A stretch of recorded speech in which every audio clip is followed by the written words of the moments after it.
What's going down? It is All Truth, No Sodium, Post-Podium Podcast. I am your co-host, Aramis. And I'm Keyshawn. Make sure you smack the like button and subscribe on the way in the media room. That's right. That is right. We got some heat for you today. It's been a hot one all week. The weather's been cold, but it's been hot at One Bills Drive. And let me tell you something. I'm ready to go. I'm fired up. As you can see, I know you feel it. I know you feel all the energy coming from vibrations. Yeah, right. Coming through the table. We had our Bills helmet over there vibrating for a minute just off of your energy. Yeah, my cheese going now. Right. I just didn't want people freaking out thinking something's haunted up in here. Something wrong with that dude. Right. You know, you got stuff vibrating around. Is he radioactive? So let's get to it. Obviously, the big news of the week, Steph Diggs not showing up at mandatory minicamp. Now, we've heard a lot about it in the last 3 days. I don't think people are really on it as much, yesterday being Friday. But it raised a lot of questions about Steph Diggs in terms of, his commitment to the team, his commitment to being a good teammate. Maturity. Maturity to diva again. Just everything, all the monikers that come with being a well-known, prominent wide receiver in the league that gets a lot of catches and plays a big role in their team's offense. And when you and I were texting talking about it, and the one thing that I wanted to know was, what does his contract look like? Mm-hmm. And so you the info guy, you the stats guy, you do all the cap stuff. You know what I'm saying? So let's give it to me. What'd you find? Honestly, it looks like they just moved a $3 million amount to an option. And with that player, I won't say player option because that's basketball, but what that option is, in essence, it's kind of like a signing bonus that they offset, and it brings the cap down some. The other notable thing I found in the contract was that they moved the $255,000 amount from a roster bonus to a per game roster bonus. So basically, he's only going to get the bonus if he plays. The rest of it was kind of similar to what it was before. Obviously, knocking off his cap number to just above league minimum, which is about $1.9 million. I think he had. Okay. But yeah, his contract really wasn't. It wasn't that interesting once I really looked at it. Okay. Well, I'll tell you what I found. And I thought this was very interesting. Now, when we're talking about performance-based incentives, mm-hmm. and this is what I really wanted to get down to. And I've been teasing you all week with this thing. Mm-hmm. I know it's been terrible. He didn't tell me. He wants to get a reaction. So I wanted the reaction. So he has two publicly known incentive bonuses in his contract. Right? The first one is if he gets 100-plus catches. Mm-hmm. In a season, and the second one is if he gets 1,375 yards or more, mm-hmm. right? Okay. That unlocks it's like a $600,000 or $700,000 bonus. Mm-hmm. He hit that in 2021. He hit it in 2022. I think for a grand total of about $1.3 million. Right. Now here's where it brings me to my main point. Mm-hmm. I don't think that the Diggs situation has anything to do with football. Now, another Bill said this already. Okay. Josh Allen in his press conference said it's not about football. Yeah, I'm interested in what you're going to say because I got a lot to say about what Josh Allen said in his press conference. Well, okay. And it's not bad. It's nothing slanderous against Josh. It's just I noticed a lot of things in that press conference that didn't add up. Oh, I can't wait to get to that. Okay, so real quick, I'll make it quick. My theory is, I think it's about the money. If you look at where the offense is going to be going this season, the pro style 12 formation, 2 tight end sets, those formations are schematically are not built to facilitate a top 5 number 1 receiver. Mm-hmm. There's too much opportunity if you don't I'll give you an example. The system that the Titans played. Mm-hmm. Very similar to what we're talking about here. Now, A.J. Brown was able to do as well as he did because of how great Derrick Henry was. It wasn't because of them having great tight ends or great anything else. They literally lived off of the play action with Derrick Henry and Derrick Henry being so dominant that it scared the life out of defenses, and it gave A.J. Brown some freedom as far as only having to deal with man coverage or cover one, right? And when you look at the Bills being able to do that, they don't have a running back like Derrick Henry. Right. So if you're going to run a pro-style offense and you're going to be in those in that 12 formation, you're going to be in two tight end sets or however you run it, typically you're only going to have two receivers on the field. Right. Now, if your offense was built like the Bills' offense was built in the last few years, where it's very pass-heavy, they never relied on the running back. It was always just, some random guy come in here and get a few yards here and there to kind of make the defense try and, play a little honest or a little more honest than they normally would. I don't think that there's a guy in the backfield right now that scares defenses enough to give Steph Diggs that same leeway that A.J. Brown had when he was with the Titans. Now, the only other way to give Steph Diggs some breathing room to get that 100 catches a season, to get that 1,375 yards a season, is to have another viable wide receiver on the other side that's going to pull coverage, right? Now, for those of you who are out there saying, oh, well, they got Dalton Kincaid. He can open things up in the middle. Sure, fine, but he's a rookie, okay? I'm not going to put all of my eggs in his basket and say he's got to be the reason that Steph Diggs can still be great and hit the digits that he wants to hit. It just doesn't work that way. Now, there are some exceptions to every rule, right? But again, I'm not banking on that. So if I'm dealing with an offensive coordinator who is scheme-based, which is almost the opposite of what Daboll was. Daboll was, I'm going to focus on getting my players in the best positions possible to help them make plays individually. Right. And I'll work that into whatever, play we scheme up.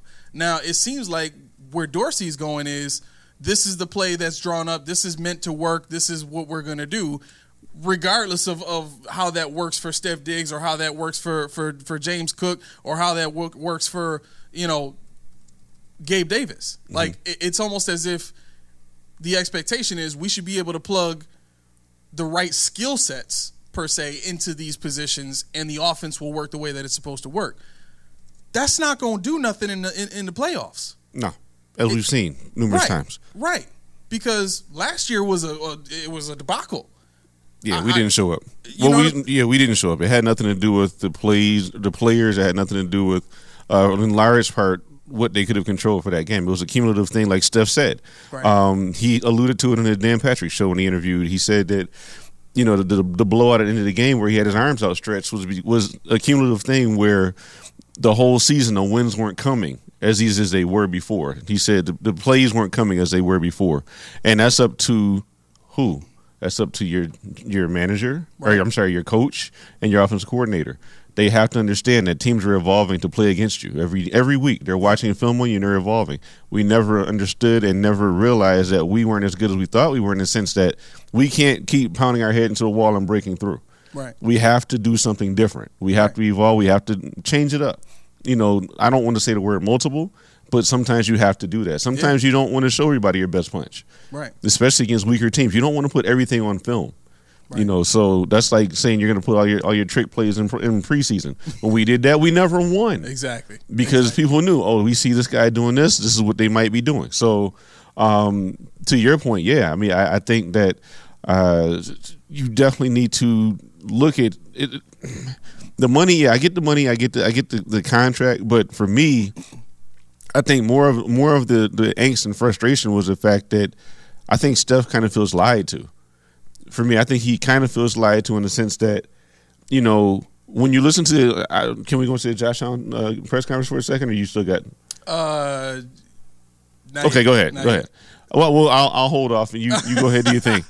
Okay, so I'll finish by saying this. I think it really comes down to, and I agree. I think you were on the same track that I was thinking. Yeah. I think I was more so about the money, because everybody who's saying that Steph Diggs is, being selfish right now, and even if it is about the money, you're on a team and you got to do what's best for the team and blah blah blah. Okay, well, if Steph Diggs is selfish for trying to maximize the amount that he gets paid out of a contract that he was given, then so is every other player in the NFL. And the thing is, he's not trying to manipulate his contract. This is the loser mentality we speak about all the time. Exactly. This is fan culture that doesn't understand what winning is about. Right. I mean, let's look at the three-peat Bulls. Okay.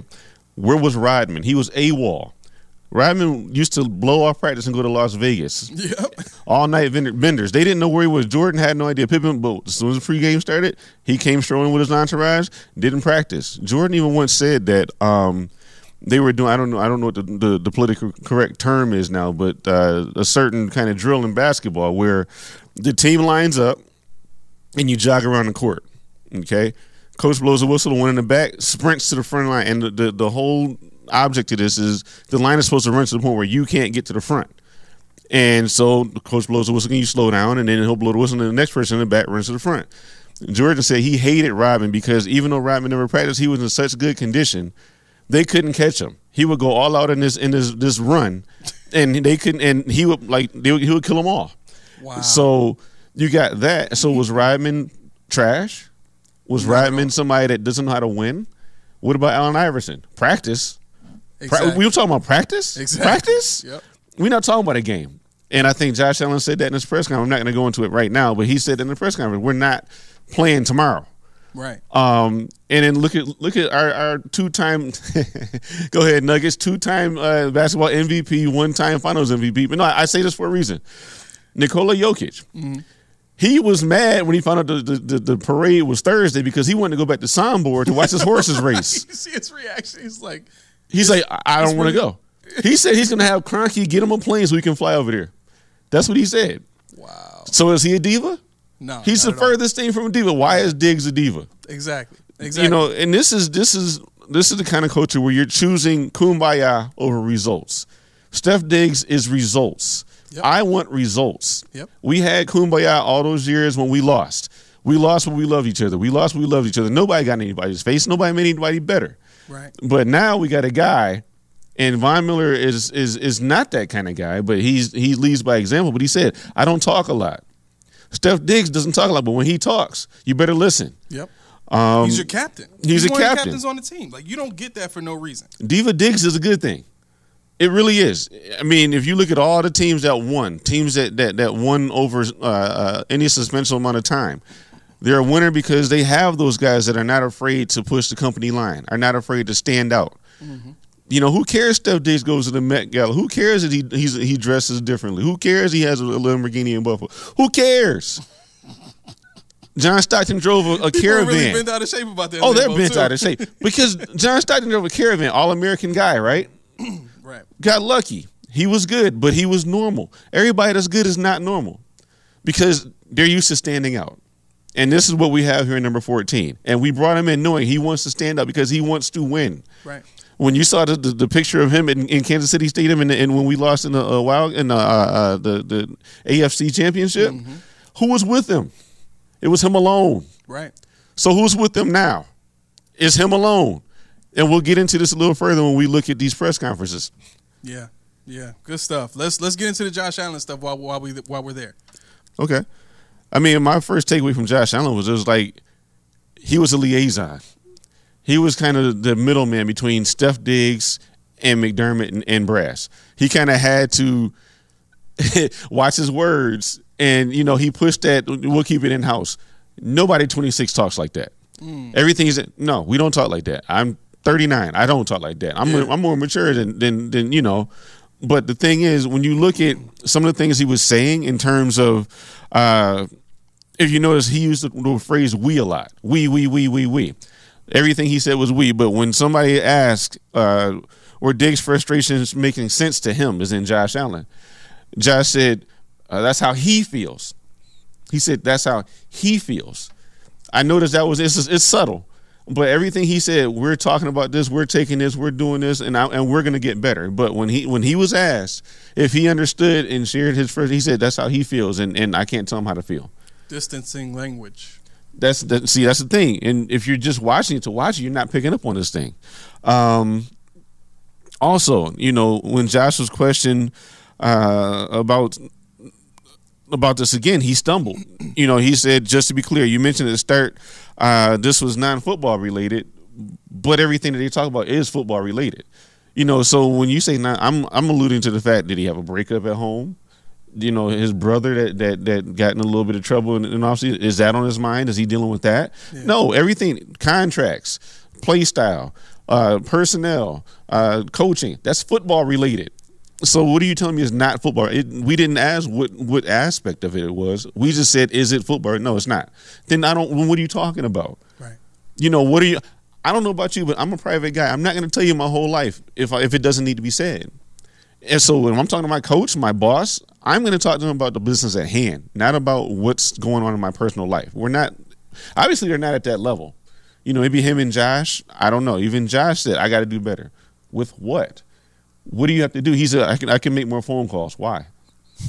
Why is the onus on you to make phone calls and do all this in the offseason? Because he knows what we need. This is something that Diggs has been about since day one. He's known that we've needed playmakers on this team. Right. And I think as a guy who has been at the level that he's been for the last, I'd say, let's see, 1, 2, 3, so probably about 5 years, because he hit that level his second year in Minnesota.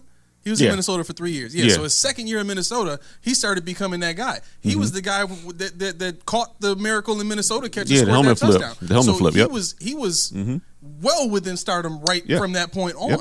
Now, when you look at the way that the Bills have drafted, we've already talked about this, the way they've constructed a team. As a player, at some point I'm thinking, where are the dogs at? Where's Devon Miller's? Not saying Devon Miller needed to be on this team, but just guys like that who are known playmakers and guys that you can count on to come up big.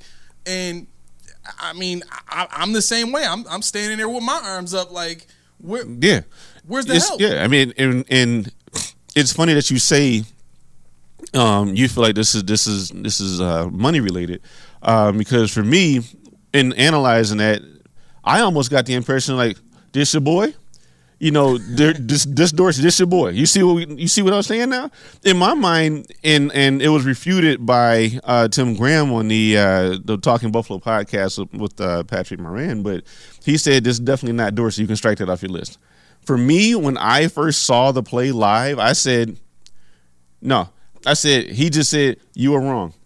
So what do you got to say now? That's what to me, that's what it was saying. When he had his arms outstretched, he said, I told you, and you were wrong. Now what? So this, you can say it's not football related, but he's here again. He's practiced again. He's in the building. And the other thing, too, is a lot of people were saying, Josh Allen was ignoring Diggs. What if Diggs wasn't talking to Josh at that point? Right. What if he was talking to Joe Brady, who had an earpiece in his ear with the coordinator? Right. I mean, it makes more sense that the quarterback's coach kept looking up and acknowledging Diggs more than Josh Allen was. Or what if he was talking to Josh and saying, "So what do we do now, Josh? What do we do now?" And I think that's a part of it too. I agree. I'm 100% agreeing with you. I'm just giving a different side of it because you think Josh could have been sitting there thinking, "What are we going to do now? What are we going to do?" It doesn't. You don't. Because you look at me and you're talking to me doesn't mean I don't receive what you're saying because I'm not looking at you. Right. If we're brothers, I know what you're saying to me without looking at you. Right. I can feel you without being here. I know something's going on. Right. So just because you're not reading the body language correctly doesn't mean that what they're saying to each other is not being received. Yeah. Yeah, no, that's a very good point. That's a very good point, and I think Josh is just in a tough spot. He's in a tough spot because he's the face of the franchise, and he's basically reached the level of success that he has by towing the company line, doing what he's asked to do as a quarterback. Speaking. I don't want to say speaking for the coach, but just giving a lot of coach speak in these press conferences and not giving the media any reason to cause division or to look for division and things like that. Mm-hmm. It's all of this has seemed to be a very protective bubble around a certain group of people. Person. Well, yeah, one person, and I think we're gonna get into that just a little bit today. Are you sure it's gonna be a little bit? I don't know what I'm gonna be able to. We'll see. Well, We'll see. I just like here's what really bothers me, and we might as well just get into it because we're here. I think this bubble that we're talking about is around McDermott right now. Yeah. To be honest. Yeah. I don't think that you go through as much work to create this kind of culture unless you are trying to insulate yourself. Now, oh yeah, that's a great point. I gave him credit when he first came on, signing Rick Dennison and signing Leslie Frazier. I said, okay, first time head coach, he's putting experience around himself. He's made, that's a smart move. It is. You have guys who have either been a head coach before in Leslie Frazier or who have been a coordinator in the league for many years and has had great success. And Rick Dennison, and now looking back at that, it looked more like he just wanted guys who he felt were a little on the older side and probably wouldn't give him any trouble or any competition or anything like that when it came to decisions that he wanted to make. That's a great point. Honestly, you think about it, when they got rid of Dennison, who'd they get? They got Dable. And like you said earlier, not today. Dable was in college. Well, so like you said in previous podcasts, when you're not an offensive coach, they come and go. Right. So, you're preaching right now. So basically what's happening is, if you replace your offensive coordinator when you're a defensive guy with another young guy that's going to get another job somewhere, you can just rinse and repeat. You just keep rinsing and repeating. Right. And as a defensive coordinator, none of that really matters to me anyway. I shouldn't say it like that. Of course it matters, but it is not the prioritized train of thought that I operate with, right? Defensive coaches have their tendencies. 9 times out of 10, they want to play it safe. They want tough, low-scoring games, and they want their defense to be the reason they won the game. Now, if you get a great quarterback in the tenure as a defensive head coach, that is absolutely icing on the cake because now you can really have some leeway to have a great defense and have a quarterback that can bail your offense out. That's what we've had. Now, we got lucky with having Daboll. And the reason I brought up that Daboll was in college was to support my point of he's going to keep getting guys who are coming from a position of not being able to stand toe-to-toe with him, so to speak. Daboll was in the league before, yes, fine, but then he got let go, right? Then he finds himself in college with Nick Saban. Now here comes calling Sean McDermott, hey, you want a chance back in the league? Of course he's going to say yes to that because he wanted to be a head coach. Right? So now he comes here and first year has great success. Second year, now you start hearing a few of the rumors here and there. There's issues between the guys, but that gets squashed pretty quickly. Then year 3 of Daboll, which we didn't expect to happen for year 3, and Daboll knew. I'm sure Daboll had to have known that his last year here, there was going to be an opportunity waiting for him. Yeah, he knew it was coming. He knew it was coming. Which is why all these rumors started coming out more about disagreements between him and Sean because, listen, I'm on my way out of here whether you like it or not. I'm sorry. I don't want to be here anymore. I've seen how this thing rolls. I've seen how controlling you want to be, and I'm just not with it.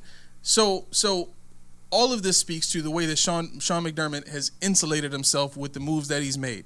Now, when we're talking about what that has to do with Steph Diggs, he's always been very protective of Steph up to this point. Yeah.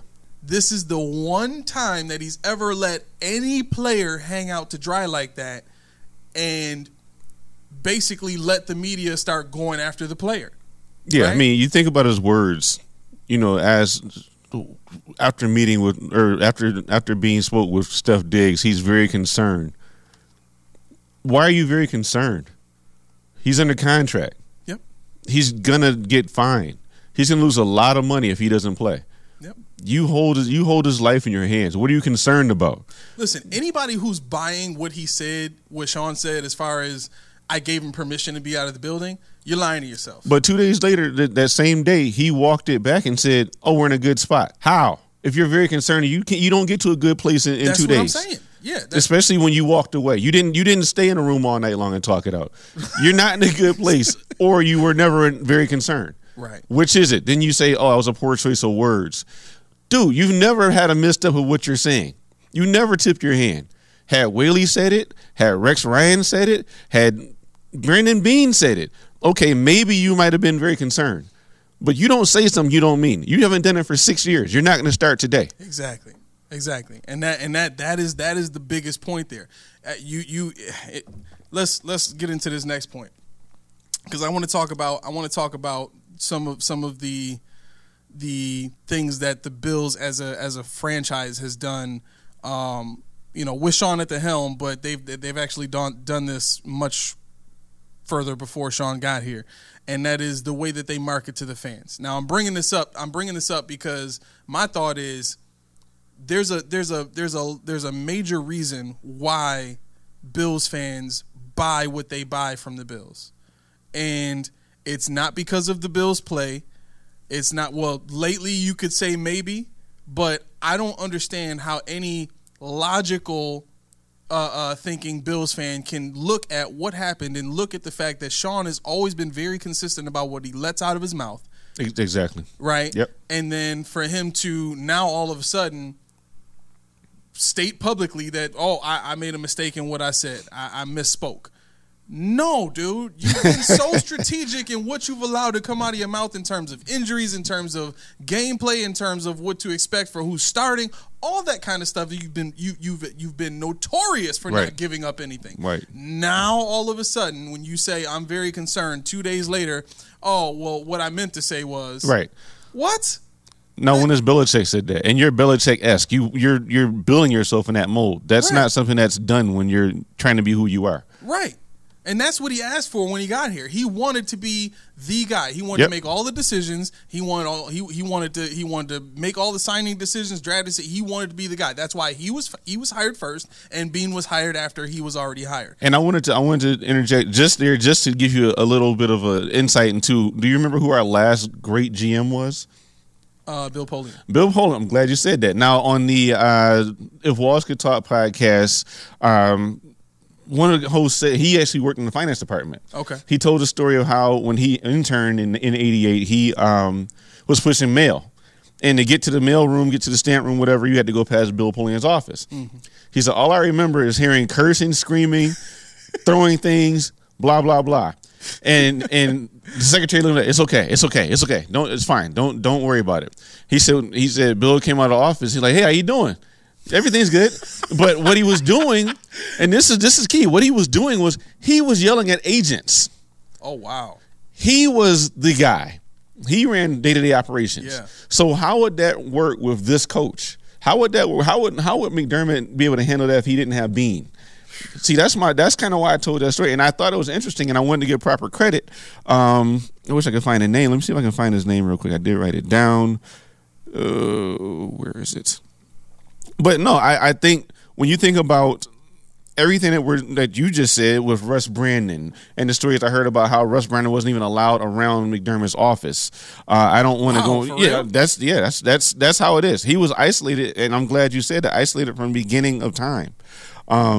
So no, we'll just keep talking. I'll try to find that name for you. 'Cause I want to give proper credit. Yeah. So I want to get into how the fans have been programmed the way that they program. And really, Sean McDermott just kind of took advantage of that in general, because the PR team the Bills have here are like no other. I don't understand how this team has gone 23 years, and even before that, the drought without a championship is what, since 65? Yeah.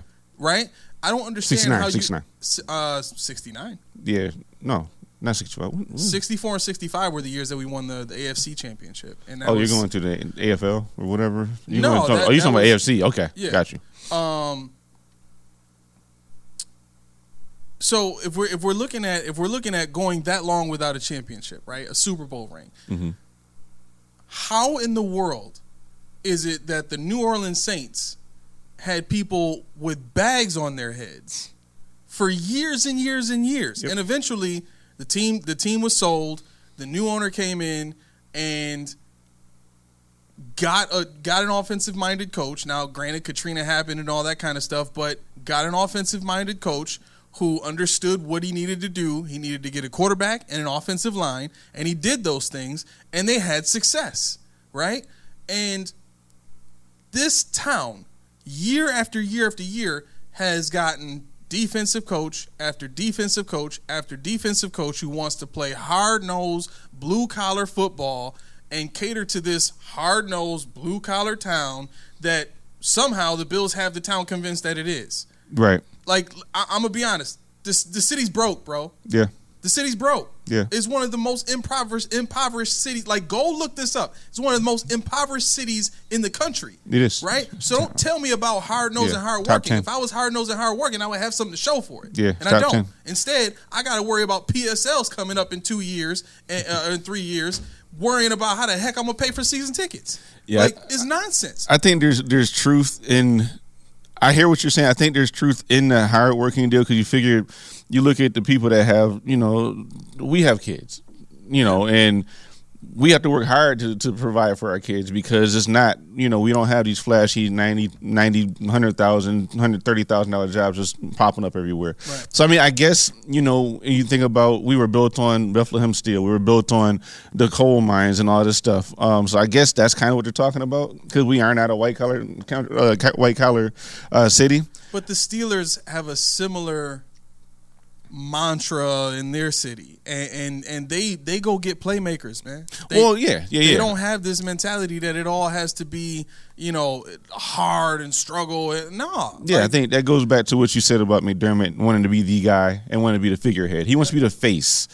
I mean, think about it.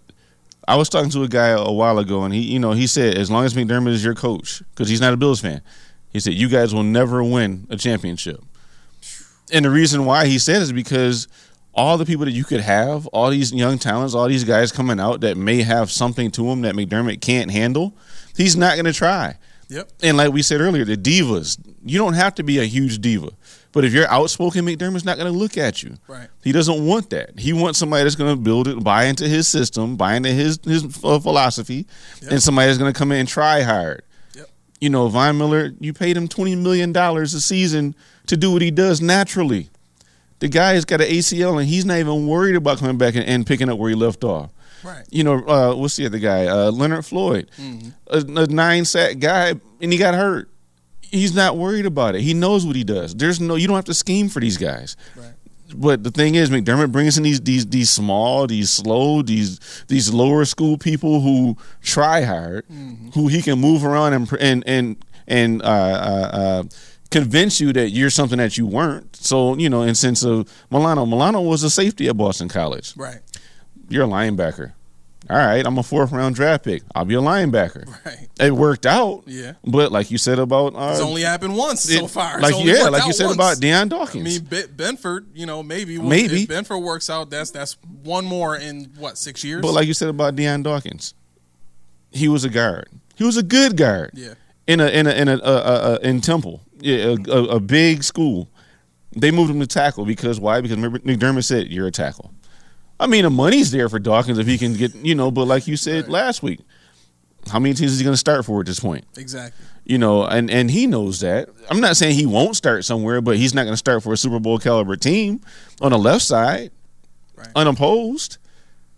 And you got to look at who McDermott brings in the competition for.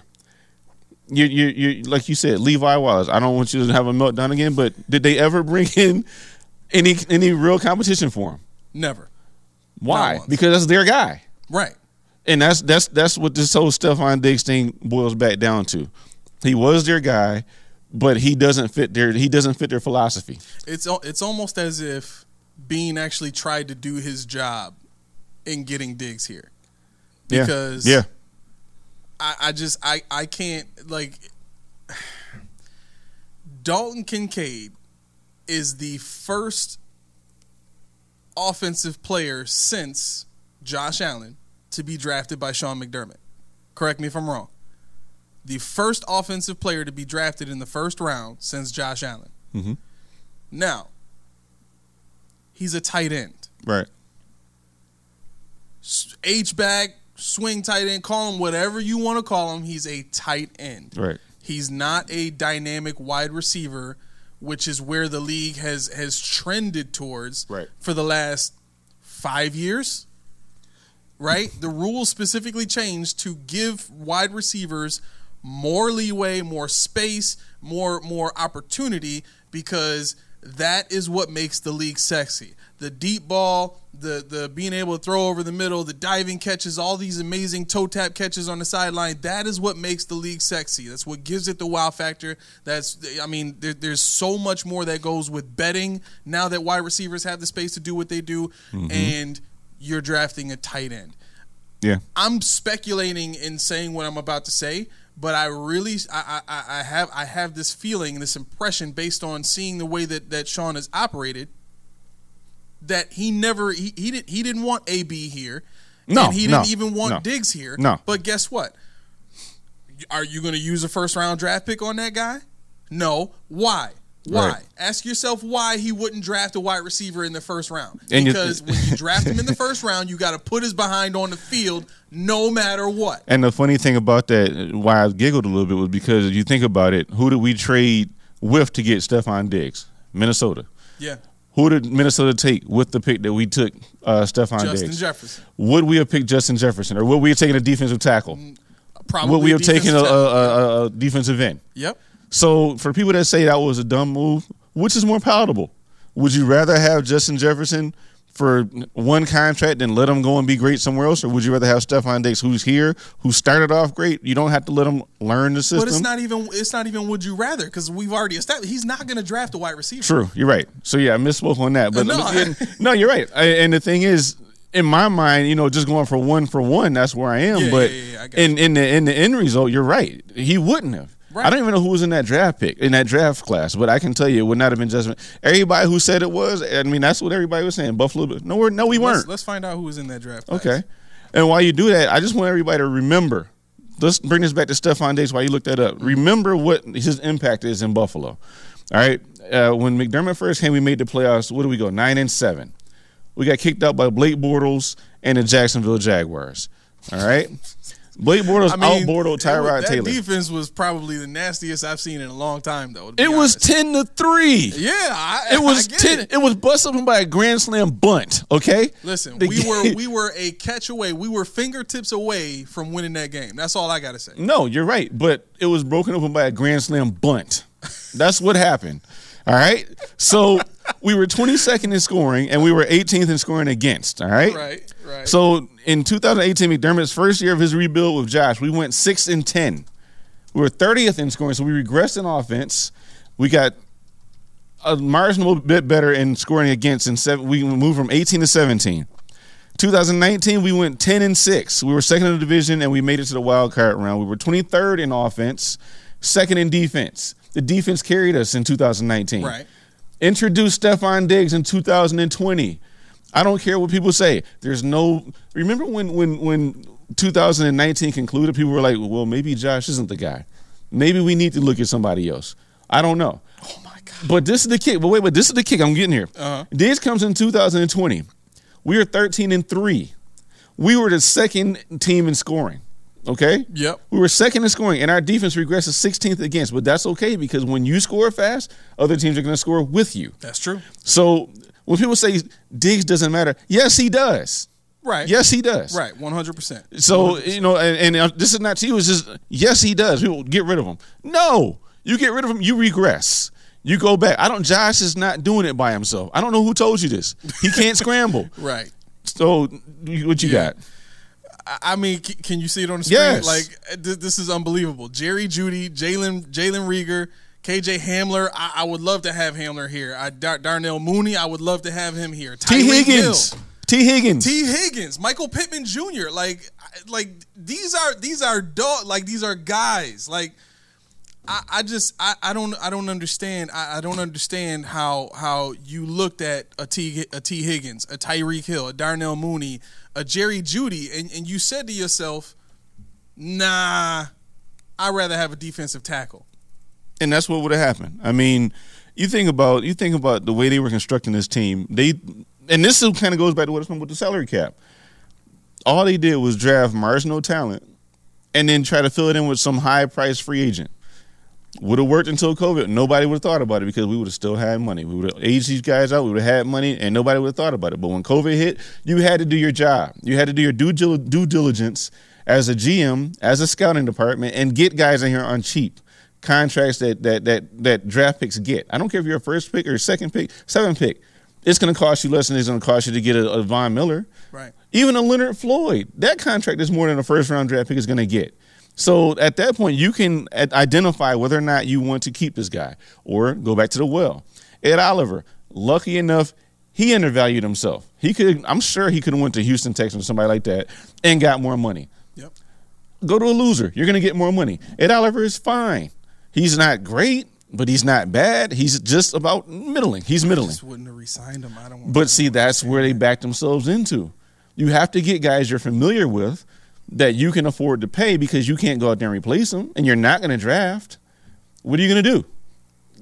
You know, it's not something I want to argue because I'm with you. And that's the thing that bothers me too. Is like they've had the last 2 drafts have had dominant defensive tackles available, like there for them to draft, and they just didn't do it. Like, and you're right. I mean, you think about. There are 3 guys on this team that you have to listen to at all times. You have to. Josh Allen, Stefon Diggs, and Von Miller. Those are the 3 guys that I am going to put everything I got into making sure they're happy. Right. Because those are your 3 top dogs. Those are your 3 highest paid players. They're going to be here for 4, 5, 6 years. Yep. You know, then you have your Ed Olivers who you got to think, okay, I just invested in this guy. He's not a bust, but I need to make him look better. I need to put talent around him. What does he need? A one tech. They danced around it forever.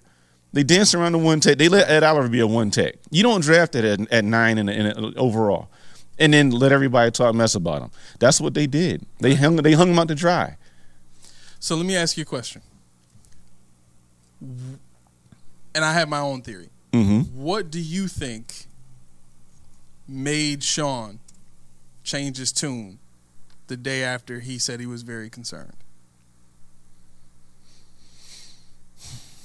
What do I think? I mean, honestly, I don't know. Where I am with it is window dressing, because I don't know which one was true. Was he really concerned when he shouldn't have been, or was he hiding it and when he should be concerned and saying we're good, we're fine, because it was reported that it got heated. Sean said in the interview.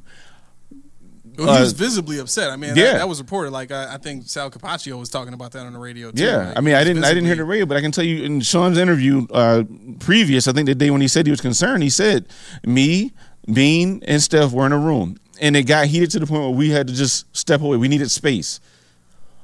You don't go from we need space in a professional setting to we're good 2 days later. It doesn't happen. I mean, maybe I'm super petty, but it just does not happen. I mean, I'm not going to cool off in 2 days when I'm hurt or I'm that affected by somebody that's not affecting my life directly. Right. That doesn't happen. So to answer your question, I have to know which one is the truth first, because he backtracked for PR. For me. Well, yeah, and I think that's the answer to it right there. I mean, I don't think you come out and say, and again, we've already established Sean McDermott to this point has always been very strategic and very calculated with what he says. So if he's now, again, I'm connecting dots here. If you want to call it speculation, fine. If he's coming to the press conference, he's visibly irritated or frustrated or feeling some type of emotion that isn't happy and positive and joyful, right?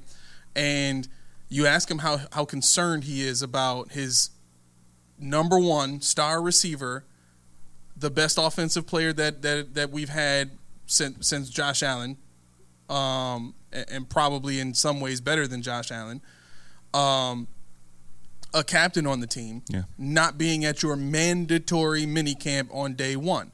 Right. You as a coach say, I'm very concerned.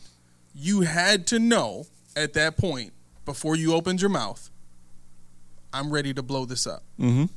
I'm ready to be. I'm frustrated. This is like I'm gonna let the media know what's going on with this sucker. Right.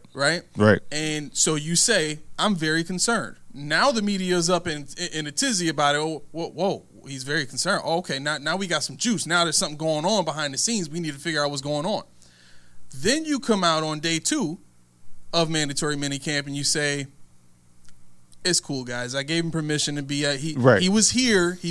Which they didn't say at first. They didn't tell us he was here. Exactly. He let. Now this is the other thing too. A lie of omission is still a lie. right?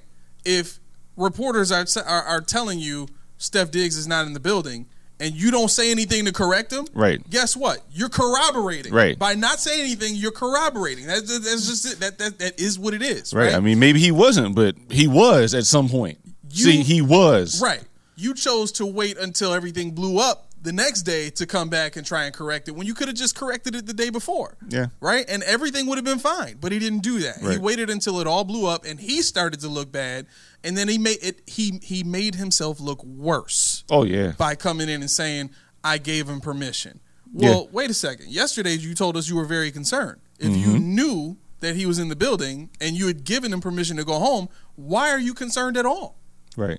You know, and so looking at that, it's like, I want to take it back to this real quick because I wanted to kind of open up this marketing job that the Bills have done, right? Mm-hmm. When you look at, you sent me a link yesterday, and you said check the comments. Right. Now, some of the comments were funny.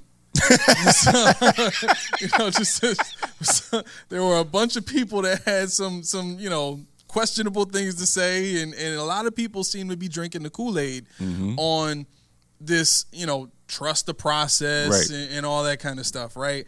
And typically what happens in cults and organizations that create followers is they establish a particular language, right? Yeah. That is key amongst every group of people who follow anything. There is a specific language with which they speak. Now, when you think about how everybody is saying, trust the process, how everybody is saying, we believe, T-shirts, banners, T-shirts, hats, any paraphernalia everywhere with these slogans on it. Exactly. Now, what for the fanatic, right? I mean, do we need to get into the definition of fanatic? I think we beat that down. Right. So for a fanatic to latch onto that and start to speak that language, and for that to just come out of them, they've obviously been influenced to a degree that is psychological in nature. Internalized, right? Yeah. So now we look at what marketing does. Marketing is built to create that effect on people. It is designed to get a reaction out of people that causes them to do what you want them to do as an organization or a corporation or a company that is selling them a particular product. Right? So now let's look at where Bills fans are. We've not won a championship for 60, 70 some odd years now, and guess what? We're just happy to be making the playoffs every year because we're in Super Bowl contention. Right, every year. A Super Bowl contender. We need to just be happy and enjoy what Sean McDermott has done here for us. We before he got here, we hadn't been to the playoffs in 17 years. Guess what? For 17 years, y'all was still buying tickets and selling out the stadiums. Absolutely. Like, what was different then? Y'all believed in those coaches? I mean, y'all still bought tickets. Right, absolutely. So what that tells me is, it's not a Sean issue. It's a brainwashing issue. It's a being a fanatic issue. You're buying what the franchise is selling. You're not buying what Sean McDermott is selling, because if you were objectively looking at what Sean McDermott has sold you for the last 6 years and you were looking at it from a logical standpoint, not a fanatical standpoint, you could easily see what happened this week is the final chink in the armor that has now opened up an opportunity for people to start saying, maybe he's not the answer at head coach. And I think that's, you know what? Your segue was perfect. You don't even know where I was looking at the whole time. But to go back to your point, you're right. The very definition of marketing is find out what people want and give it to them. So when you say the T-shirts, when you say the hats, the slogans, all this stuff, trust it. Rex Ryan himself couldn't have did it better. He couldn't have did it better. And I think Rex Ryan's bombastic personality directly catapulted and contributed to the McDermott's longevity in Buffalo. You wanted the antithesis of Rex Ryan, and you got it. Right. So you got to remember, in 2016, 2017, when we got to the playoffs for the first time, would Ryan have gotten to the playoffs that next year? It was his team. Yeah. We went 9-7. It was a weak year. Would we have made it? Would Andy Dalton have still thrown? Did Rex Ryan have something to do with him throwing that ball? No. We were that close to missing it again. So for us to say McDermott didn't do much that first year. He just worked with what he had before he came in and built what he did is he put players in the positions that they were supposed to be in that Rex had out of position. Right, by running a defense that nobody understood. Right. But honestly, like to go back to your point, Chris Sims said on Pro Football Talk, let's face it, no one gave an expletive about the Buffalo Bills before McDermott and Josh arrived. Okay. Nobody outside of Buffalo. That's true. Right, that's fair.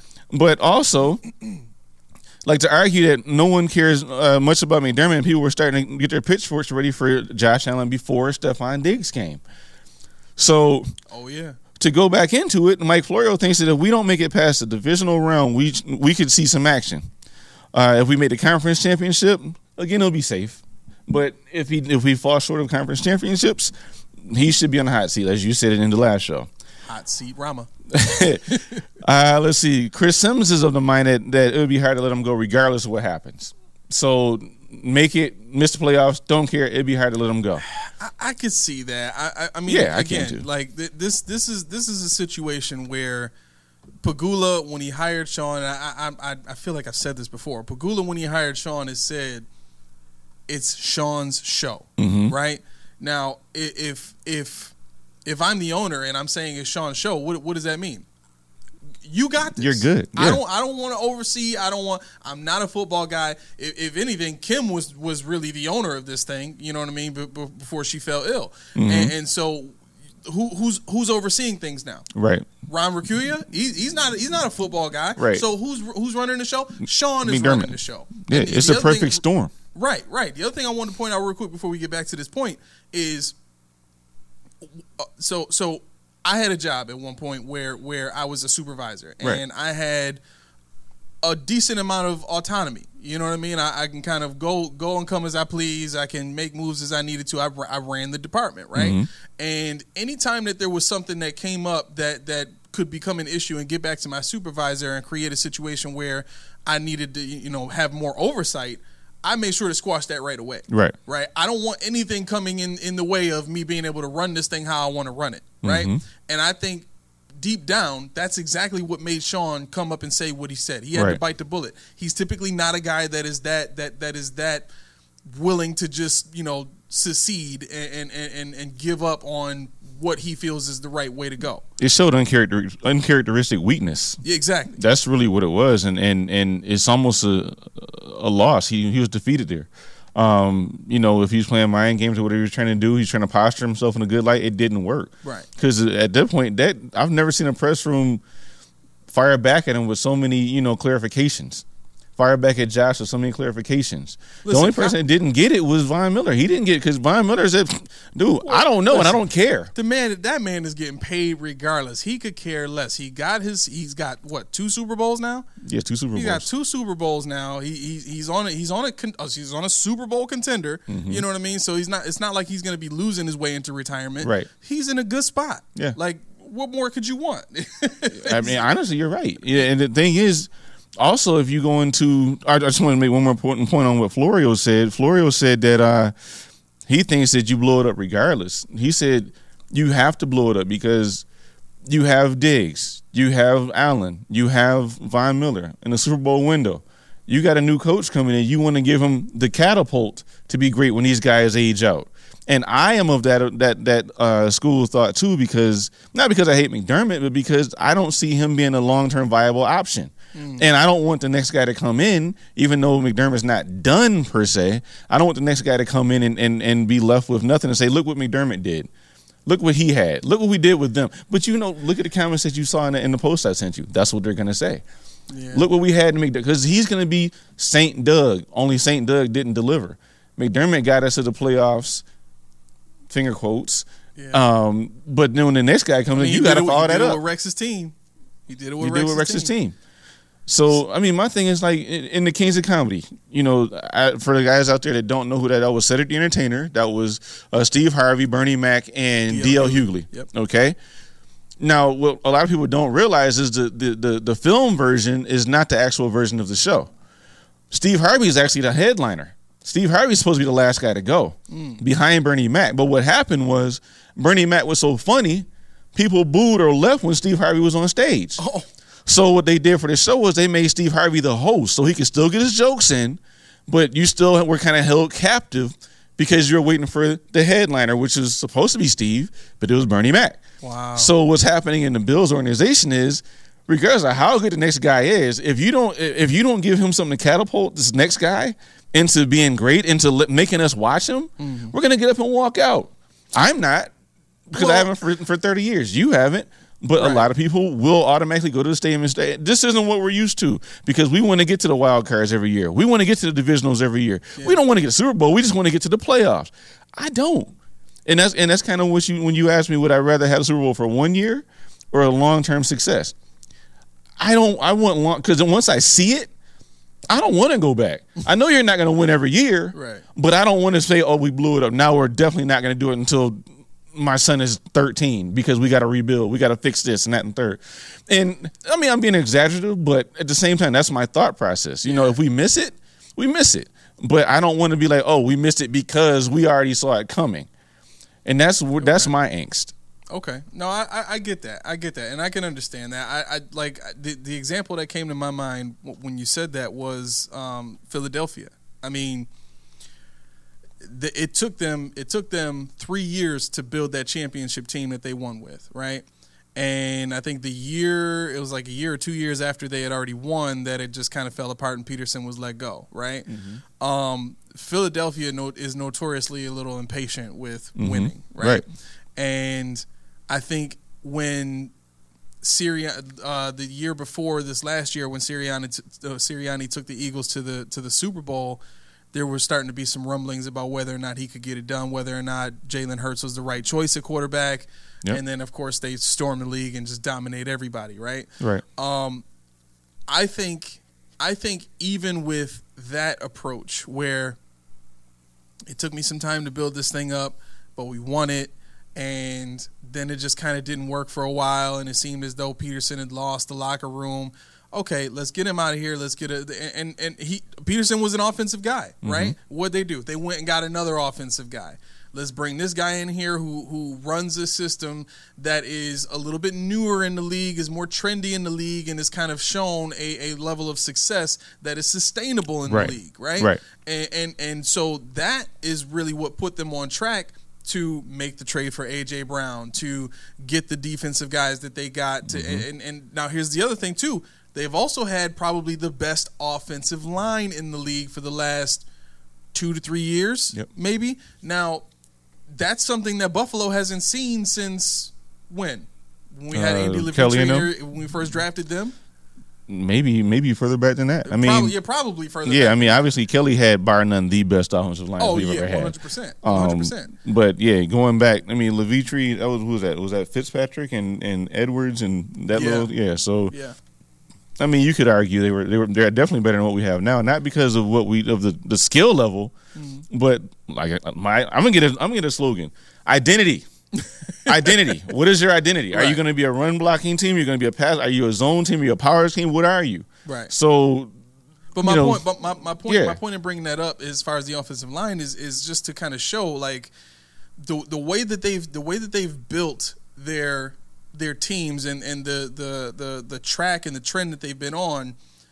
While it hasn't been Super Bowl contention every year, it's been, we have a clear plan of what where we're trying to go. And when they saw that it didn't work with Peterson, they got him out of there. They got somebody else in who had a clear vision for where they're trying to go. Right. And I think Sean McDermott, in his consistency to try to build a culture, he's been as inconsistent with having a clear plan for what he's trying to do on defense in terms of the players that he's put in the positions that they are, and B, what the heck is going on with the offense in terms of who you're putting at certain positions and what you're trying to do with the cap and all that kind of stuff. And I just think if he had done this in any other city than maybe Buffalo or Green Bay, he would have been gone by now. Yeah. I don't think that any other city would have been as tolerant to what's gone on, knowing that we've got Josh Allen in the window that he has, Steph Diggs in the window that he has, Von Miller in the window that he has. Like, this is – people are still talking about how this team has a chance to win a Super Bowl. Mm-hmm. In my honest opinion, I sincerely doubt it. AFC is going to be tough this year. Exactly. The AFC itself, and it's not that AFC West deal. It's going to be even tougher. Yeah, it's not like the AFC West deal last year when they just kind of crapped on themselves. It's going to be – there actually is talent in the AFC East. There's talent in the AFC. We have all the young quarterbacks in our conference. Right. So, I mean, you think about it, and to your point with Peterson, that is completely – correct, but it's completely the opposite of what the Bills would be doing in terms of the Bills are pricing themselves out of building a team. Not the coach, withstanding, he can't build a team. No, they can't build a team here. They can buy a team. Well, they can't even do that anymore. Right. But the thing is, the first thing, the fundamentals about building this thing in Buffalo, I don't want to hear the right way, because you're not. You're not doing it the right way. You're not going to convince me. Nobody's going to. I wish we had comments. I wish we had phone calls, because I want to hear people convince me that what they're doing is the right way when we haven't won a championship and teams that are doing it opposite of what we're doing are going and are winning and are completely. If we're number one, they're number two. If we're number two, they're number three and number one. Wherever we are in the power ranking, they're right with us. But we're doing it the right way. I'm tired of thinking that we're smarter than everybody else. I'm so tired of that. Right. Get a book. I don't learn how to ride a bike by watching everybody else do it and do it the opposite way. I watch what you do, and the best thing at worst, I do what you do. Right. At best, I do what you do and make it better. Yeah. I don't go against salmon swim against the grain. They die. They spawn and die. I don't want to spawn and die. I want to live. Point. That's such a great point. Like you decide in your mind, I'm going to build this team to beat the Chiefs. But instead of going to get offensive weapons, you start getting defensive weapons. Like, no, I don't want to be like the Chiefs. I just want to beat the Chiefs. But I'm building my team to compete with the Chiefs. And newsflash, you won. But you lost to the Bengals, who you didn't build for, because guess what? You were so nearsighted, so short-sighted, you were so tunnel vision. You had your eyes set on a team that didn't even matter. This team was not going to the Super Bowl. Dude, you just say it, bro. Just say it. You're wrong. Right. You're wrong. And instead of worrying about Stefon Diggs going to the stadium for mini camp, $30,000. The man he got $70 million in guaranteed cash at signing. $17 million in guaranteed. 24 of that was at signing. He got a check for $24.9. I want to see this check. I'm never going to see that kind of money in my life. Can I hold this check? Please. But the point is, do you care? Would we care if Josh Allen was in Amsterdam watching Max Verstappen F1? Not at all. Would we care if Von Miller was interning at Purdue how to raise a chicken farm? Would we care if Snowman was somewhere building a freaking snowman? We wouldn't care. But because Stefon Diggs had his arms outstretched, now it's a story. When you don't even know the context of what was going on the field. Right. Can you believe it's been an hour already? I'm glad it's only an hour. We can go a little longer, I think, right? I think we got a little more. You got more? What you got? And on 9/11, when the Bills played against the Jets, will any of this matter? Will any of this matter? Yes. Unless our coach makes it matter. Will Josh Allen not throw Stefon Diggs the ball because of whatever this was last year? Will we have division? Because that was a good point too. If you listen to Von Miller's press conference, he said, "I'm on Steph's side," and he said it like 3 or 4 times. And I think it might have been Sal Capaccio. Are you saying there's a division? He's like, no, just know I'm on Steph's side. Who's on the other side? Is that McDermott's side? What side is Josh on? Unknowingly, you're creating another controversy. Where's the division? Have we lost the locker room? How many guys are on what side? True. Is it an army of 2 or is it an army of 51? True. Is what side is Bean on? Okay, real quick. If they fired Sean today, would you keep Bean? I would. I would too. I would too. I mean, your exercise last week proved that Bean can do the job. Yeah. So, I mean, my thing is, maybe he flames out. But he deserves a chance to show us that he's going to flame out because, like you said a minute ago, McDermott's team, Terry Bueller, here are the keys to the engine. You run it.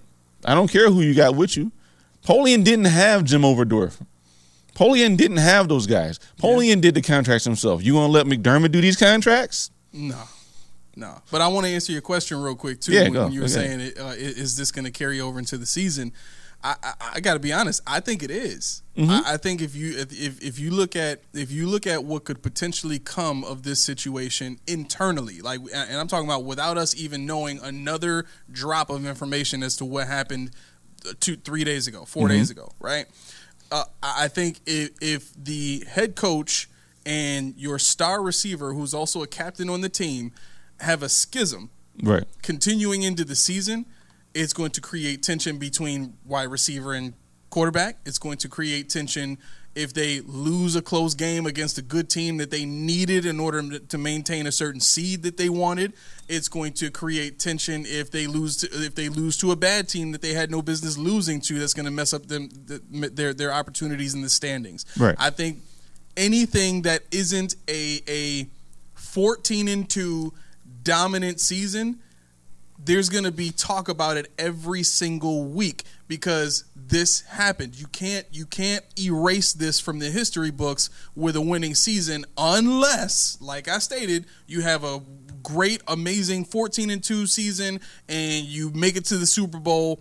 And I'm even willing to say you can lose the Super Bowl, but you got to get there. You better be there. You're okay, right? But I think what I was kind of getting at though when I say that was when we play on 9/11. And I don't like saying 9/11, obviously for but that's when we're playing. When we're playing on that date, will we care that Stefon Diggs didn't go to minicamp? Will we care? Will we care? I won't, because Stefon Diggs is gonna go out there. He's gonna be the focal point. In the beginning of the show, you kind of said otherwise, which I respect, and I didn't think about that. But in my eyes, Stefon Diggs is still our number one guy. When you say you don't care, what do you mean specifically by that? Do you mean you won't care in terms of it's not going to affect how you cheer for the team, or no? In terms of the performance on the field, do you think these OTAs, these mini camps are gonna be the difference between Stefon Diggs performing on that date? Or not? No, I don't think it's gonna affect and that's the kind of play. what I'm getting at, and that's what Buffalo fans have to realize. When you put all this effort and all this energy into these guys who have been almost 10-year pros, Stefon Diggs works out, like Von Miller said, harder than anybody. He doesn't have a gray area. He can't turn it off. Right. And that's why we're in this situation today. And everything he does, he can't turn it off. So you're saying as a player, they won't care? Right. I mean, as a performance goes, because, obviously you're not talking about your first round draft pick, and I'm not just saying because of Dalton Kincaid, but you're not talking about somebody that doesn't know the system. You're not talking about somebody that doesn't have synergy with a quarterback or whoever your yin and yang is. Yeah. You're talking about somebody who's been here, who's nothing has changed. He knows the plays. He knows what was happening. Right. So, yeah, it's going to matter. He also knows what's not going to happen. He's not going to get 100 catches and 1,375 yards playing in his offense. I think that's why he had the issue to begin with. Hey, guy has different ways of doing things that you don't think will happen. So, maybe, but I know what you're saying. But my point is, like, everybody's a little bent out of shape about this stuff, and it's still going to be football. It's still going to be football. It matters because it matters. It matters for the same reason that Damar Hamlin mattered last year. It matters because it is an emotional drain. People have no problem at all whatsoever with saying we give them a pass of what happened in the playoff games because it was after Damar Hamlin and they were so drained, and the players themselves are saying we were emotionally drained. We just didn't have enough in that game. So I think if that can matter, then something like this can weigh on the minds and hearts of the players going game in, game out when they're not emotionally and mentally at their best, right? They can physically be at their best and they can go out and perform and work their way through the issues and win the game. I'm not saying they can't do that, but I do think that when you're having relationship issues, when you have a death in the family, when you have some type of personal situation that's going on, it's gonna be a distraction. And I think any type of distraction whatsoever with this particular team, with this coach being in his 6th year with the team, trying to win a championship, anything that is not focused on the goal, it is a problem. Well, who created the hysteria, though? I mean, is Stefon Diggs? Sean created it. Right. No, that's my point. to what you're saying is true, but did it have to happen? We all saw Damar Hamlin go down. You can't avoid that. But did this have to play out the way it did? Well, I'm saying it. Well, I mean, it already did. Yeah, but what I'm saying is, in terms of, I don't want to feed into this monster, and whatever they're going through this. No. I'm saying, in terms of what I'm looking for in the field. I mean, for the show purposes, for our conversation, yeah, okay, we'll talk about it. But what I'm saying is, no, I'm not even talking about for the show. I'm gonna be honest with you. Like, you're just nosy. No. Listen, by no means am I a nosy person whatsoever. My wife would tell you she's the nosy one. But my point. You got to cut that out though. You can't say that on it. You got to edit that. No. My wife is nosy.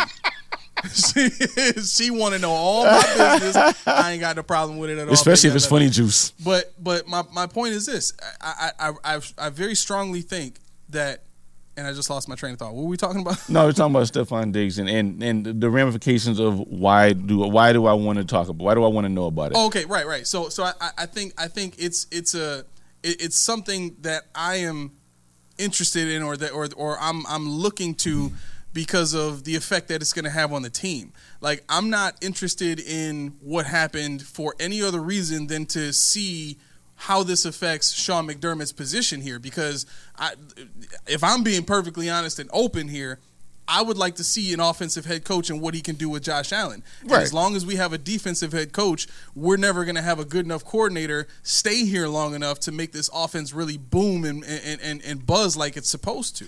Right. I mean, I guess I get it. I get what you're saying, but I think for me, I'm just going short-sighted here. I'm talking about in terms of, we have our coaches. We have what we have. And we've laid out various times why we can get rid of McDermott or why we can move on to a different scheme. But for me, it's just the fact that, why did we have to go through all this? Why is Von Miller being midway through his conference? He had a 20-minute press conference on YouTube where you could watch it. And midway, a question about Von Miller, cool. But that's the point. Like, okay, Josh Allen is going to be asked these questions because Josh Allen was part of this scene. Right. McDermott's going to, because it was brought out McDermott and Steph had a fallout. Where was Bean? Bean didn't speak. I didn't hear him say anything about it. Where was Deion Dawkins? He didn't speak. You handle that behind the scenes. Yeah. Like you just said, you don't need to affect everybody that's not in the know. Right. Von Miller, in his own words, said, I don't know what he's talking. I do my best to keep out of it. I turned my social media off for a whole month of June because I don't want to know. So why are you? The thing is, yes, it's going to happen. Yes, it's going to affect certain people. But now, by doing this and magnifying it, everybody is going to blow it out of proportion. And now people that weren't affected are going to be affected. So I think that's kind of why I'm saying you could just call me an anarchist there. I said you can just call me an anarchist there. No, because we know you do. We know, and I'm just tired of the establishment. In ways, I think I do too. But it needs to be done because now the makeup is starting to fall. It's starting to peel off. Yeah, and you're seeing the walls. You're seeing the sticks and stones in the wall. And you're seeing the sticks and stones. Yeah. But we all know it's there. Stop acting like you're perfect. I'm not. You're not. Nobody's perfect. Right. So stop it. You can be Christian. You can be a man of men. You can be, but you need to be a man of men. You haven't proved you are yet. Even though you have a group of 53 and practice squad players who go out there and love each other, you can't control Stefon Diggs. You can't bring AB in the building. Yeah. We knew that was going to be a disaster. We talked about it. I said, absolutely not. You said, what? You know how you do that? And I said, dude, look at it. He has no background of dealing with somebody with that kind of personality. And he can't deal with Stefon Diggs. What would AB would have burned one bill drive to the ground. You can't bring in anybody with any kind of checkered past. That's how you can kind of strip away the layers to the draft. Can I just say something about AB real quick? Go ahead. I think there are some things that he's done that I probably wouldn't have put up with, but the whole tossing his jersey and stuff like that, I think I am in support of his complaint there. Yeah. I think the reason he left the Bucs, it was a money situation. And again, this is in relation to what Diggs is possibly dealing with here in his issue with the team right now. Again, we don't know for sure if it's a money thing. It could be something completely different, but it just makes the most sense logically of all these different scenarios that people have put out there, that this is the main reason why he has an issue with what's going on in the building. Yeah, I can and go if with we're that. looking at what Yeah, I happened can go with with that. AB, his issue was, I just need a couple of more catches so I can hit this $1 million bonus. Can you hook a brother up? And you pulled me on purpose. No. Right. Yep. And then you tell me, nah, we don't feel like doing all that. And it was probably an owner decision. Like maybe he didn't like the guy and didn't want to have to pay him that $1 million. But guess what?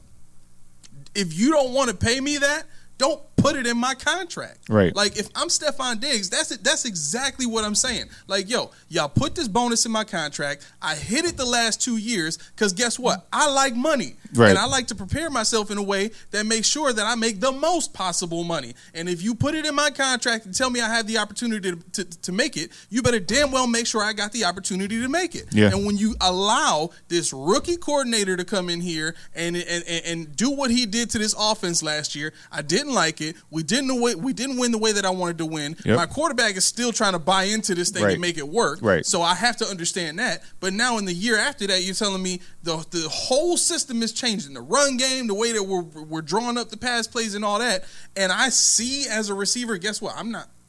It don't seem like I'm going to be able to get the ball 100 times. It don't seem like I'm going to be able to get the ball and go 1,375 yards plus. So what you're really telling me is, offensive coordinator, I don't have an opportunity to maximize what I'm making in my contract. And thinking about it, when you're saying that, they just re-signed him. They just gave him another raise. Well, when they restructured, they gave him $24 million this year. Well, he still gets the same $96 million, period. But the thing is, you just get so. What organization is going to allow you to pay somebody as a number 2 player on the team, whatever salary, $96 million, and then not use them? Right. For a rookie offensive coordinator? Exactly. What are we doing? No, I don't think there's another team in this league that would have hired a rookie offensive coordinator. To me, that is one of the biggest indictments on Sean McDermott to date. In a Super Bowl window. In a Super Bowl window, you bring in a guy who's never done it before. And this speaks to the power that you were talking about, the power that well, I don't want to say the power. The way that Josh Allen has leveraged his power here. Yeah. He understands what he has here in terms of his perception by the city, in terms of the being the thing that the city hasn't had since Jim Kelly. He's kind of monopolized the market in terms of being able to get what he wants here. It's the reason Matt Barkley is still on the field, as you've told us. Yeah. Right? Yep. So if I'm looking at that and I'm saying to myself, like, I don't even have control of my quarterback if that's the case. Right. Like, my quarterback is telling me who I'm signing. Like, where else does this work like this? And that kind of goes back to the liaison point I made. If McDermott wants to get rid of Diggs, we'll say he does, and Josh doesn't. Diggs is on the team. Right. Dorsey is offensive coordinator because Josh wants him to be. Exactly. And I think I give Josh credit if he is along the same thought process, the same scenario that I'm thinking, where he doesn't want to backtrack. I was wrong about Dorsey. Mm-hmm. Maybe Dorsey will be good one day. But that one day might be when Josh is 38 years old. Josh is out of the league, sitting somewhere sipping Mai Tais. Right. And now Dorsey figured it out. Is Shula still the senior offensive assistant? We've already established this. Yeah. They can draw up all the plays they want. And let me tell you this. Yeah. Shula, his ability to play design is probably a big part. And I say probably, I understand that means I'm speculating. Right. But looking at his history and looking at what he was and he wasn't, we went through this already. You guys can see that episode. I'm not going to go into detail about that right now. But all of that leans more towards this scheme now that they're drawing up being something that is not built to put specific players in the best position to make those plays, but a scheme that just works, like a Kyle Shanahan scheme, where you can put in any quarterback into his system as long as they're a timing quarterback and they can work within that timing system. That offense will run the way that it's supposed to run, and it seems like that's what they're trying to build here. Now, I don't know if Sean McDermott goes home and sits on his couch and thinks about different things that he likes about other coaching schemes or other teams that he wants to bring here, but dude, you're the head coach. You're supposed to be innovative enough or talk to enough people to create your own daggone ideas. Yeah, I like, mean, stop trying to bite what other people are doing and create something here. Yeah, I mean, you should have the aptitude to at least say, okay, Dorsey, what do you want to run? Yeah, I don't really like that for the guys we have. Right. Adapt. I don't really like that. Don't let him do. He doesn't have full autonomy. He doesn't. That's like giving. I don't even want to pick on anybody. That's like giving.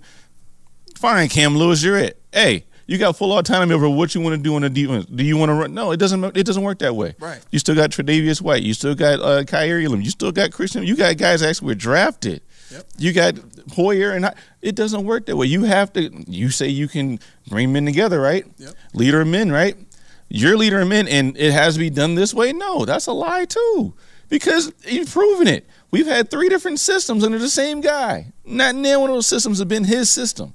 Right. He doesn't. You're a football guy. You get paid millions of dollars to coach football. I don't care if you're. How are you a defensive coach when you're a head coach? A head coach means you need to know a little of this, a little of that. Exactly. Now you're skewed one way or another, but this guy's not proving that you can tell by the consistency of the philosophies that come across in offensive schemes too, because it's changed.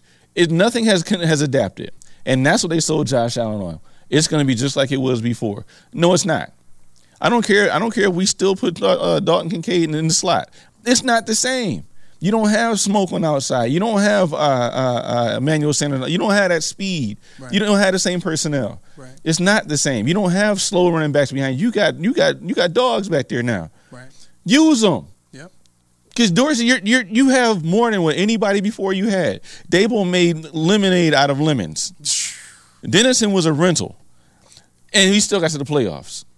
We sucked, but we got to the playoffs. Right. Dorsey got a job. Dable could have did with a James Cook. Can you imagine that? Can you imagine that? Well, listen, this thought came to me when you were talking about oh my gosh, I keep losing my trains of thought. You were talking about the slow guys in the back. No, it was before you got to that point.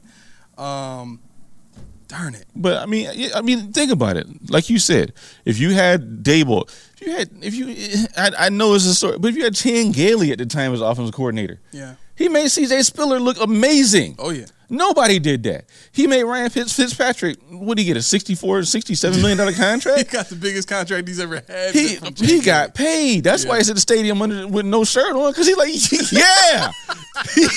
Yeah. So, and you think about the offensive line we had, Jeff Handgardner. We had freaking nobodies. Yeah. They should have been murdered in front of us. He wasn't. Was that the Derek Dockery year? Derek Dockery, Langston Walker, Melvin Fowler, Jeff Handgardner. Scott Chandler was our tight end. You had Donald Nelson. You had Stevie Johnson. You had Donald Jones, Stevie Johnson, and David Nelson, wide receivers.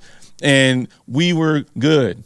How? We were on SportsCenter. They were reporting on us because we had that 5-0 start or something like that. And nobody could understand it. Yeah. I was waiting for the shoe to drop, and it just really didn't. Right. They just they didn't get figured out. But, I mean, it kind of settled in where it was supposed to be. But the point was, these are the kind of guys that do a lot with a little. Yeah. And we don't have anybody here we have guys that open their pockets up. We got guys who want to spend. We got guys who have their good players recruit other players. It doesn't work that way. Yeah. Going back to Bill Polian. McDermott and Bean aren't yelling at agents. They got Jim Oberdorf creating Picassos of contracts. Well, if we move this one here, we move this here, we can get this guy. But if you get this guy, you can't get that. Bill Polian did it himself. You are not Bill Polian. This is like the Jordan versus LeBron versus Kobe debate. Mm. You will never be the GOAT because this is the guy. You're not doing what he did. Yeah. I mean, Kobe, okay, you did a lot of stuff that he did, but you don't have the accolades. On the court, you look pretty dang good. Well, I mean the trophies and stuff like that. He got 5. Jordan got 6, and he got all those all defensive. Well, but right. But my point is not saying that like. No. My point. This is my point. My point is, you're not doing what Bill Polian did. You can't compare yourself. You are not positioning yourself to be the best in the game when you're not doing what the best in the game previous to you did. Right. So as good as Levy was, McDermott, yeah, you could be better than Levy, but you will be until we see you do what Polian did. You come up with your own philosophies that other teams use take 3 teams places. Beanie, I love you, but you're Napoleon. McDermott. I don't even think Bean can go anywhere and say, "Look what I've done in Buffalo." Like he's not the guy. Like if anything, Bean is the right hand of Sean McDermott. He is the overseer of the scouts and the guys who do the draw contracts, up the contracts and all that kind of like that. That's really all he is. He's a go-between. Exactly. He's a go-between with those staff and the head coach to be able to give the head coach an idea of what's going on with the front office today. Right. Yeah. There'll be more to come, I'm sure, because something fun is going to happen this weekend. We'll talk about that too. Well, they're not coming back until what, July? Who cares? Stefon Diggs goes to the Met Gala or something like that. We'll hear about it. You know, like I said, Von Miller or whatever. Yeah. Is his social media still because he hasn't posted anything? I don't know. I didn't look and see if it was back up again. Oh, you're talking about Steph? Yeah. Oh, he scrubs it every year, so that's a non-story. Oh, he scrubs it and people don't bring that up. He scrubs it every freaking year. Oh, every year you're going to see somebody say he doesn't have the build. He has nothing on there, and then he puts on his because what he does is the guy is a fashion. Von Miller wants to be a GM. This guy probably wants to be a model. Because Steph Diggs is all about fashion. He went to the Met Gala. Yeah. I mean, guys and people in the know don't go to the Met Gala. And this football player goes there, dressed to the nines. You know, he sleeps and breathes it. So everything on Instagram is going to be about that. If you look, he's always modeling. It's either him practicing, him at a gala, or him standing there in some high class fashion without a smile on his face because he's pondering. He's thinking, he's doing this. He's looking like I'm unbothered. But see, Stefon Diggs, that's what he does. And and that's the thing. People in Buffalo, you have to allow people to be themselves. Von Miller said that. Everybody's not the same. Yeah. It's not disrespectful. He's just him. Let him be him. I'll take it. I think it's going to be pretty juicy trying to, navigate through all of this stuff. Like I said, I really hope we as a community of people who follow the Bills finally reach the right conclusion. I mean, even Colin Cowherd was saying it, like, Sean is the problem. Sean is the problem. You've been here for 6 years and you still can't figure out how to get an offensive line here. Your specialty is defense and you still haven't put together a defensive line that could be dominant. You just have missed it in terms of putting things around your star quarterback that allow him to be as good or better than a Mahomes. I mean, we have a quarterback who has arguably a stronger arm. He's bigger, stronger, probably faster than Patrick Mahomes, and has shown the ability to go toe-to-toe with Patrick Mahomes in terms of the way they play the game, being able to make the players around them better. And your defensive-minded head coach still thinks that it's better to try and shut down another team's offense than to just put so many points on the board that they can't keep up with you. Right. And I just don't know how long that's going to be able to last. And part of the reason I brought up the whole marketing thing is to try and expose the fact that that is one of the major reasons why it is probably going to be very difficult to get Sean out of the position that he's in.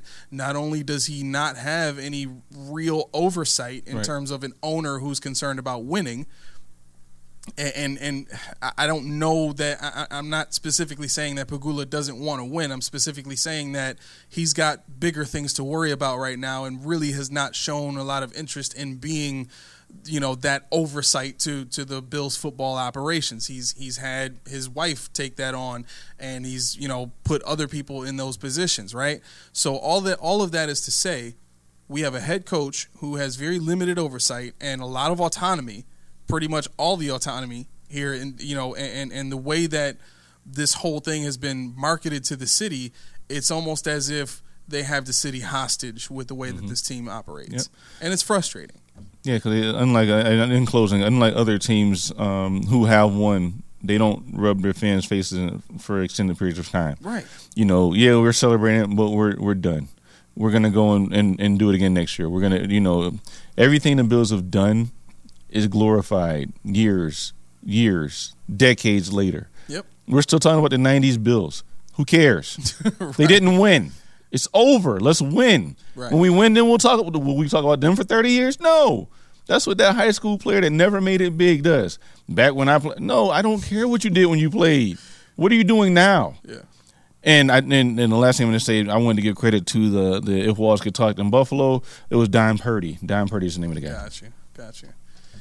Okay, well, we said a lot. We said a whole lot. But the most important thing that you need to take from this is smash the like button. That was the first thing we said. That's the first thing you're going to say is smash the like button, hit that subscribe button.